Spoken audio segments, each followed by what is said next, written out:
My lords, honoured guests, pray silence please for your host of the evening, the Right Honourable the Lord Karan Bilimoria, who will make the opening address of welcome.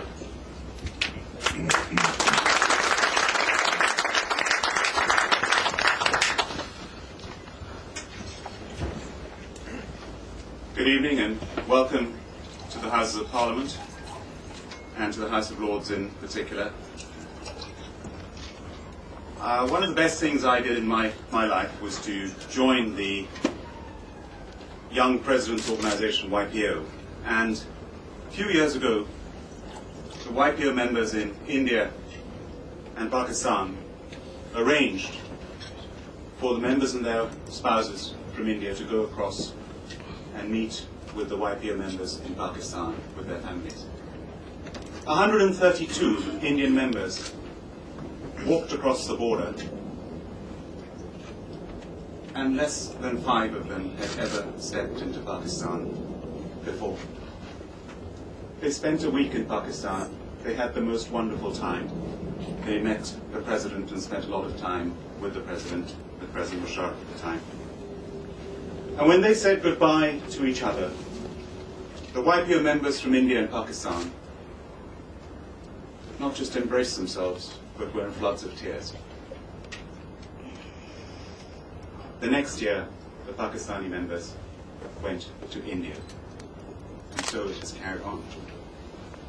And yet, I was reading an article by a journalist who wrote that when you think of India and Pakistan, there are 2 C's: cricket and conflict. And yet, just today, I heard from another organization I belong to called the Indus Entrepreneurs, Thai, that the global chapter retreat is taking place in Jaipur in India, and there is a huge contingent from Pakistan who's going to be attending this retreat. And yet, just today, I, who was born and brought up in India, was on the phone to my uncle in Karachi, finding out how he was after his visit to England and to the United States. And his family, my mother's family, married into the Marker family, famous Ambassador Marker. Well, I was talking to some of you earlier on. My business, Cobra Beer, has been through a very tough time. In fact, 6 months ago, I very nearly lost everything. But I got through, and we signed a joint venture with one of the largest brewers in the world, Molson Coors. But I got through because I was supported by a number of people, most importantly my wife and my family, but lots of friends. One of the people who came to my assistance was one of my YPO friends from Pakistan. President Clinton, I remember when he spoke here in London a few years ago, made a brilliant speech, and he had 3 messages. And one of those 3 messages was that we live in a world today where historically we've always, as communities and as countries, been interdependent upon each other. But now more and more the world is a truly integrated world. And yet you look at the South Asian region, and it is one of the least integrated regions in the world. And you look over here, right now, where we sometimes complain about France and Germany being so powerful in Europe. Who would have thought 60 years ago that France and Germany today would be the best of friends and 2 of the most powerful nations in Europe? And it's the European Union, the economic community, the coming together of Europe that has enabled this to happen. And yet, trade between India and Pakistan to this day is based on a permissible list of thousands of items. Normally trade, you're not allowed to do business with certain things. Here you have to be on a list of thousands of items to be able to trade in those products in the 21st century. It is estimated that if free trade existed between Pakistan and India, the trade would be a minimum of 10 times more than it is today. Just imagine what that would do to the South Asian region, where sadly, a region that makes up almost 25% of the world's population, but has almost 40% of the world's poorest people. Just imagine how much prosperity and peace that that trade and that union would bring to the region.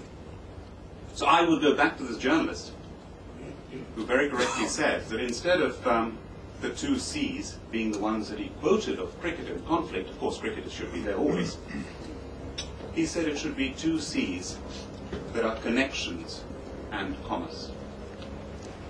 Well, to the Pakistan-India-UK Friendship Forum, thank you to Rami Ranger, thank you to Ashraf, thank you to your fellow co-chair, the three of you who are so instrumental in bringing us all together, and this is your third year that you have done this.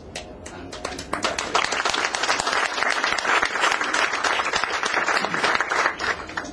Dr. Manmohan Singh, the Prime Minister of India, as you all know, is a Sikh. He wears his turban. He went to both Oxford and Cambridge. I'm a little biased, and I'm glad his turban is always the light blue of Cambridge. Now, the Sikh community, we may not realize, is barely 2% of India's population. It's 2% out of 1.1 billion people. And here is Dr. Manmohan Singh as Prime Minister of the country. Not only Prime Minister of the country, I know, having spoken to people around the world and leaders around the world, he is today one of the most respected world leaders around the world. And where was he born? What is today Pakistan?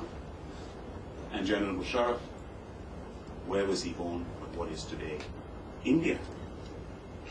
Amartya Sen, who was at Cambridge at the same time, the Nobel laureate, as Dr. Manmohan Singh, speaks about identity. And the message in his speech about identity is it is not clear-cut. We are not Pakistani or Indian or one religion or another religion. We have multiple identities. I am a Zoroastrian Parsi. I'm also an Indian. I'm also an Asian. I'm also British. And I think that this country, we are all fellow Asians together.